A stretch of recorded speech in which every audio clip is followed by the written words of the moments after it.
এক বছর পার হয়ে গেল দেখতে দেখতে। ফ্যাসিস্টদের বিরুদ্ধে আমরা দীর্ঘ 15 বছর সংগ্রাম করেছি, লড়াই করেছি এবং সব শেষে ছাত্র জনতার গণ-অভ্যুত্থানের মধ্য দিয়ে আমরা ফ্যাসিস্ট হাসিনাকে দেশ থেকে বিতাড়িত করতে সক্ষম।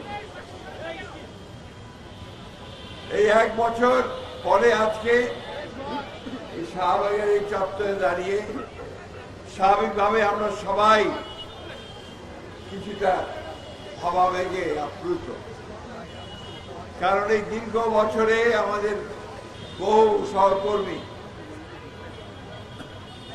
আমাদের কাছ থেকে চলে গেছে, তাদেরকে হত্যা করা হয়েছে। ছাত্র দল, যুব দল, স্বেচ্ছাসেবক দল, বিএনপি, শ্রমিক দল, সব অঙ্গ সংগঠনের নেতা কর্মীদেরকে সারা দেশে নির্মমভাবে নৃশংসভাবে হত্যা করা হয়েছে, গ্রেপ্তার করা হয়েছে, অত্যাচার করা হয়েছে, নির্যাতন করা হয়েছে। এবং এই জুলাই মাসে আমাদের দলের বাবা সেই সাংবাদিকদের এই জুলাই মাসে আমাদের সমস্ত অঙ্গ সংগঠনের অসংখ্য নেতাকে গ্রেফতার করে প্রথমে ডিবি অফিসে নিয়ে গিয়ে নির্মম অত্যাচার করা হয়েছে, নির্যাতন করা হয়েছে, পায়ের নখ তুলে নেওয়া হয়েছে, দাঁত ভেঙে দেওয়া হয়েছে। ভাই তুমি রাখো রেখে হয় বসে নড়ে যাও বলা হয়েছে, কিন্তু কেউই একবারের জন্য আত্মসমর্পণ করেনি। কথাটাকে জোর দিয়ে বলছি, ডিবি অফিসে যখন অত্যাচার করা হয়েছে আমাদের নেতা কর্মীদেরকে, এমনকি সিনিয়র নেতাদেরকে,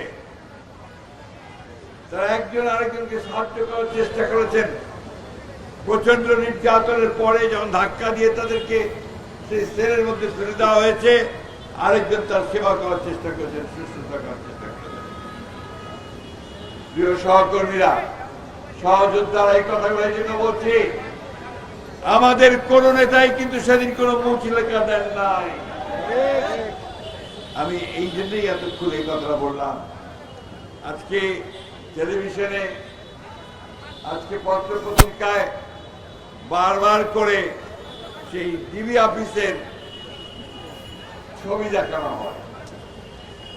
আমাদের যে নির্যাতিত নেতা কর্মীরা, যাদের নখ তুলে নেওয়া হয়েছিল, হাত ভেঙে দেওয়া হয়েছিল, ঝুড়িয়ে পিটিয়ে মারা হয়েছিল, এমনকি আমাদের সিনিয়র লিডার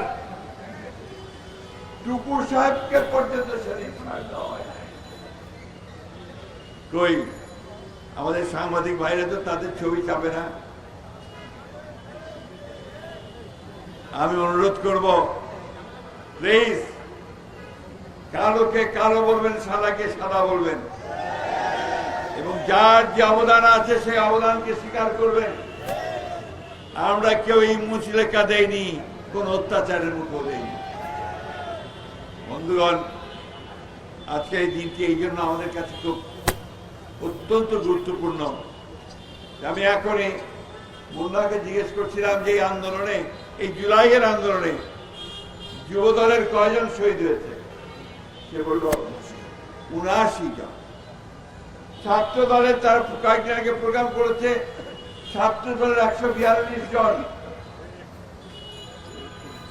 গোটা বাংলাদেশ সেদিন নেমে এসেছিল।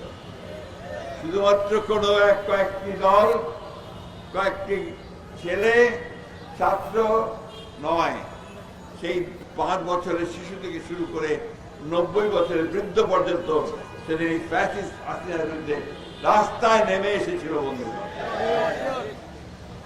এবং তারই প্রমাণ আমরা দেখতে পাই যে আজকে এখনই একজন ছেলে সে সামনে এসেছিল আমার, সে দেখতে পায় না, তার ২ চোখ চলে গেছে। এইরকম প্রায় ৩০,০০০ ছাত্র জনতা, শ্রমিক, যারা ফ্যাসিস্ট হাসিনার নির্দেশে সেদিন পুলিশের গুলিতে নিহত হয়েছে, শহীদ হয়েছে, অঙ্গ হারিয়েছে, চোখ হারিয়েছে, অন্ধ হয়ে গেছে। এই যে এত ত্যাগ, এই যে প্রায় 2000-এর উপরে আমরা মানুষ হারালাম, ছেলে হারালাম, তরুণকে হারালাম, এই যে আমরা প্রায় 30,000-এর বেশি অধিক আমাদের নেতা কর্মীরা অন্ধ হলো, পঙ্গু হলো, তার একটাই তো লক্ষ্যটা হচ্ছে যে ফ্যাসিস্ট হাসিনাকে বিদায় করে এই বাংলাদেশে একটা গণতান্ত্রিক রাষ্ট্র ব্যবস্থা প্রতিষ্ঠা করা, তাই না? একটা ন্যায্য সমাজ প্রতিষ্ঠা করা। আজকে যখন পত্রিকা খুললাম, বেদনায় একেবারে নীল হয়ে গেছি। দেখলাম 5 জন সমন্বয়কারীকে গ্রেফতার করেছে পুলিশ। তারা জোর করে একটি বাড়ি থেকে, একজন সাবেক সংসদ সদস্যের বাড়ি থেকে 50 লক্ষ টাকা আদায় করছে। এই কি পরিণতি? এটাকে আমরা চেয়েছিলাম? এই বাংলাদেশের মানুষকে কেউ এটা চেয়েছিল?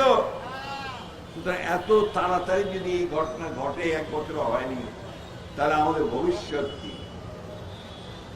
প্রিয় সহকর্মী যোদ্ধা, এই কথাগুলো এই জন্য বলছি যে গোটা বাংলাদেশ তোমাদের দিকে চেয়ে আছে।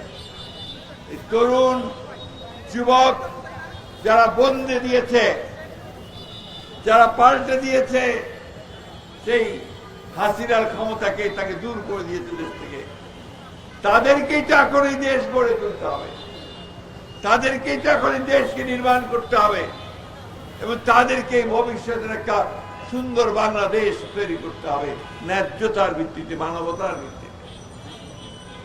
দুঃখ হয় আমাদের যখন আমরা দেখি যে 1 বছর সময়ের মধ্যেও আমরা একথা জোর গলায় বলতে পারছি না যে আমরা এখন তৈরি হয়ে গেছি, এই দেশ আমরা নতুন করে গড়ে তুলব।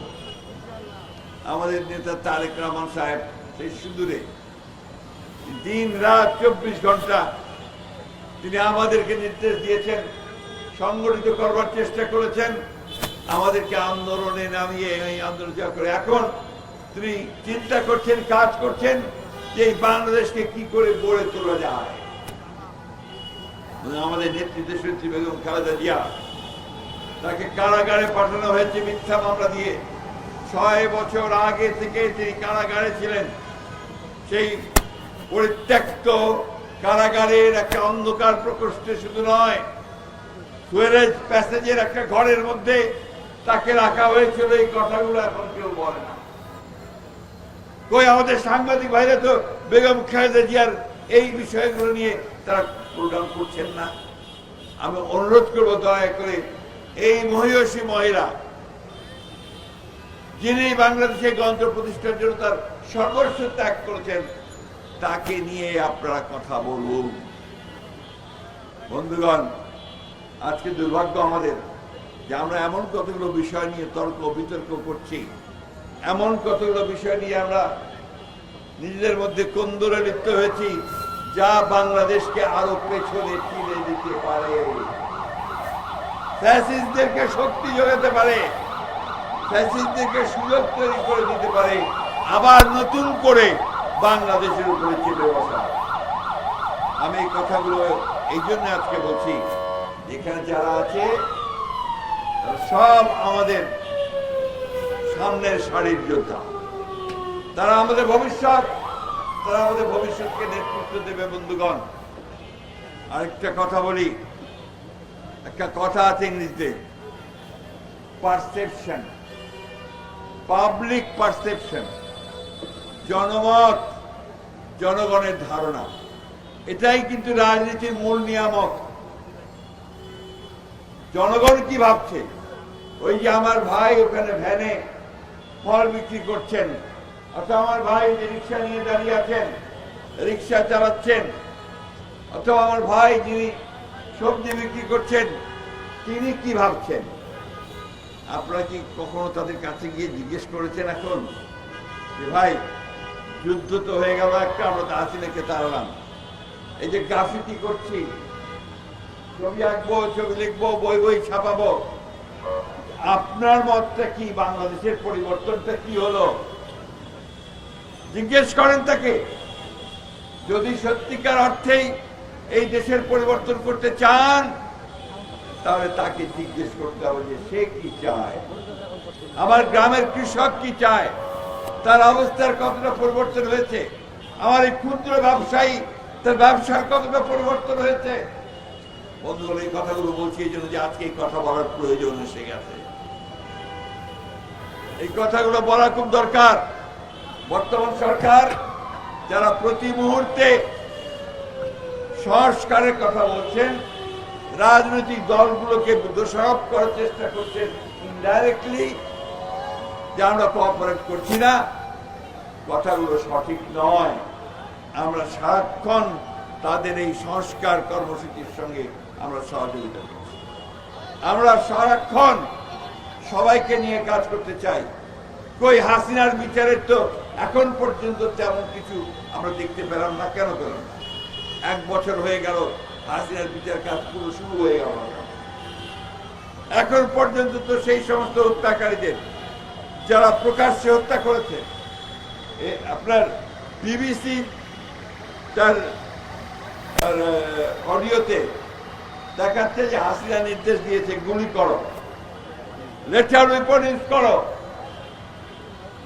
এইগুলো কেন এখন পর্যন্ত সেটা আসেনি? প্লিজ এই বিষয়গুলোকে আপনারা সাংবাদিক ভাইরা দয়া করে আপনারা একটু পজিটিভলি চিন্তা করে সামনে আসেন। আপনারা অত্যন্ত ভালো কাজ করেছেন, অনেক ঝুঁকি নিয়েছেন, আপনাদের সাংবাদিক ভাইরা অনেকেই শহীদ হয়েছে। আপনারা সবসময় বাংলাদেশের মানুষের যে ন্যায্য আন্দোলন, গণতান্ত্রিক আন্দোলন, অধিকারের আন্দোলন, সেই আন্দোলনের পাশে আপনারা দাঁড়িয়েছেন, লড়াই করেছেন। এই বাংলাদেশের ইতিহাসটাই হচ্ছে আপনার সেই ইতিহাস। তো সেই ইতিহাসকে সমুন্নত রাখতে আমার সেই শিশু সন্তানটি যে এসে দেয়ালের মধ্যে সে কাঁচা হাত দিয়ে একটা ছবি আঁকার চেষ্টা করেছে, যে কথাটা কিছুক্ষণ আগে নয়ন বলছিল, নয়ন একটু তাত্ত্বিক কথা বলছিল, যেটা অনেকেই আমরা বুঝি না। ফ্রিডম, ফ্রেটার্নিটি অনেকে বুঝতে পারি না। আসলে এইটা বহু কালের মানব সভ্যতার প্রথম থেকে মানুষ প্রতিবাদ করেছে অন্যায়। আমরা সেই অন্যায়ের প্রতিবাদ করতে গিয়েই আজকে জান দিয়েছি, প্রাণ দিয়েছি। আমি তো যুবদল অনেক নেতাকে জানি যে তারা কেউ বাড়িতে থাকতে পারতো না, পালিয়ে পালিয়ে থাকতো, এক এলাকা থেকে আরেক এলাকায় গিয়ে থাকতো। আমি তো জানি যে এর মধ্যে তারা তাদের বাবাকে হারিয়েছে, মাকে হারিয়েছে, শিশুকে, সন্তানকে হারিয়েছে, তারা দেখতে যেতে পারে নাই। আমি তো জানি যে তারা চাকরি পায়নি, ব্যবসা করতে পারেনি। এই একটা কঠিন অবস্থার মধ্যে দিয়ে তারা বেরিয়ে এসেছে শক্তি সন্ত্র, কিন্তু কোনদিন মাথা নত করে নাই, কোনদিন আত্মসমর্পণ করে নাই। আমরা সেই দল, যেই দলকে নিয়ে আমরা গর্ব করি। কেন? যে আমাদের দলের প্রতিষ্ঠাতা শহীদ প্রেসিডেন্ট জিয়াউর রহমান এই দেশের স্বাধীনতা ঘোষণা করেছিলেন, যুদ্ধ করেছিলেন। আমাদের দলের প্রতিষ্ঠাতা তিনি বাংলাদেশের প্রথম সংস্কার শুরু করেছিলেন। শেখ মুজিবের একদলীয় শাসন ব্যবস্থা থেকে তিনি বহুদলীয় গণতন্ত্র নিয়ে এসেছিলেন। তিনি প্রথম অর্থনীতিতে তিনি সংস্কার শুরু করেছিলেন, গার্মেন্টস শুরু করেছিলেন, তিনি বিদেশের পাঠা শুরু করেছিলেন। দেশের বেগম খালেদা জিয়া সেই নেত্রী, যিনি আমাদেরকে সংসদীয় গণতন্ত্র উপহার দিয়েছিলেন এবং তত্ত্বাবধায়ক সরকার ব্যবস্থাটা তিনি নিয়ে এসেছিলেন আমাদের কনস্টিটিউশনে। আজকে তারেক রহমান সাহেব দীর্ঘ বছরের পর বছর ধরে বিদেশে নির্বাসিত অবস্থা থেকেও দিন রাত পরিশ্রম করে আমাদেরকে এই বিপ্লব, এই বিদ্রোহ, এই অভ্যুত্থান ঘটাতে তিনি নেতৃত্ব দিয়েছেন। আসুন আজকে আমাদের সামনে এই জুলাই আগস্ট বিপ্লব যে সুযোগ সৃষ্টি করে দিয়েছে একটা নতুন বাংলাদেশ গড়বার, আমরা সেই নতুন বাংলাদেশ করতে চাই। একটা স্লোগান দিয়েছেন চেয়ারম্যান সাহেব আমাদের, কি সবার আগে কি দিয়েছেন স্লোগান? এটার অর্থ কি? এটার অর্থ যে আমরা কারো কাছে মাথা নত করি না, আমরা অন্য কোন দেশের দিকে তাকিয়ে থাকি না। তাই পরিষ্কার করে বলতে চাই, আজকে যারাই চেষ্টা করুন না কেন বিভিন্ন চাপ সৃষ্টি করে আমাদেরকে বেকায়দায় ফেলার জন্য, সেই চেষ্টা করে কোনো লাভ হবে না। এই দেশের মানুষ লড়াই করেছে, লড়াই করতে জানে, লড়াই করে স্বাধীনতা এনেছে, লড়াই করে গণতন্ত্র রক্ষা করেছে এবং দেশকে মুক্ত করেছে। আসুন আমরা আজকে সেই আমাদের শহীদদের, যাদেরকে আমরা হারিয়েছি, তাদের প্রতি শ্রদ্ধা জানাই, তাদের যে কর্ম, সেই কর্মগুলোকে সমাধান করার জন্য এগিয়ে যাই। আজকে আসুন আমরা এই নতুন বাংলাদেশকে গড়ে তুলবার জন্য, যেই বাংলাদেশে এই যুবদল, ছাত্রদল, বিএনপি সকলের দিকে তাকিয়ে সাধারণ মানুষ যেন বলে যে এরা ভালো মানুষ, ভালো দল, তাই না? যদি না বলে তাহলে কি আমাদের কাজটা ঠিক হবে? আসুন আমরা সেই দিকে এগিয়ে যাই, আমরা সেই পথে এগিয়ে, যে পথে এগুলে আমরা আমাদের মানুষকে সুন্দর একটা বাংলাদেশ উপহার দিতে পারি। আমাদের সকলকে অশেষ ধন্যবাদ। আসসালামু আলাইকুম, খোদা হাফেজ। বাংলাদেশ জিন্দাবাদ, বাংলাদেশ জাতীয়তাবাদী যুবদল জিন্দাবাদ, শহীদ জিয়াউর হক দেশের জিন্দাবাদ, তারেক রহমান জিন্দাবাদ। জুলাই আগস্টের শহীদেরা অমর হোক, অমর হোক।